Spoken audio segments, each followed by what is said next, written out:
গত ৩ এপ্রিল বৃহস্পতিবার সকাল ১১টার সময় হাবিবুর রহমান নয়ন নামের আমার জ্যাঠাতো ভাই ওর নিজ বাড়ি থেকে বের হওয়ার পর সারাদিন বাড়ি আসে না। পরে আমরা নিকট আত্মীয় যারা আছে তাদের কাছে খোঁজ নেই, তো কোথাও যায় নাই। আমাদের আত্মীয় স্বজন যারা ছিলেন তাদের কাছে আমরা খোঁজ নিয়ে দেখছি, আত্মীয় স্বজন কারো বাড়িতে না যাওয়ায় পরবর্তীতে আমরা তার যেই বন্ধু বান্ধব আছে কিংবা তাদের সাথে সে আড্ডা দেয় তাদের কাছে খোঁজ নেই, বাট কোথাও না পাওয়াতে আমরা খুব হতাশ হই।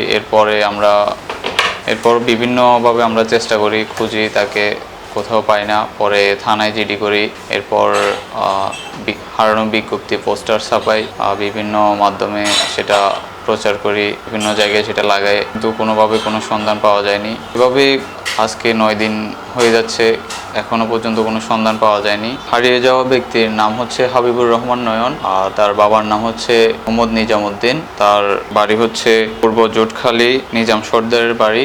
কেউ যদি হারানো ব্যক্তির সন্ধান পেয়ে থাকেন তাহলে আমাদের হারানো বিজ্ঞপ্তির পোস্টারে যোগাযোগের নাম্বার দেওয়া হয়েছে। আমরা বিনীতভাবে অনুরোধ করব, কেউ যদি তার সন্ধান পেয়ে থাকেন তাহলে আমাদের সাথে যোগাযোগ করবেন প্লিজ। নিরাপদে আমাদের কাছে পৌঁছে দিতে পারেন, তাহলে তাকে উপযুক্ত সম্মান করা হবে।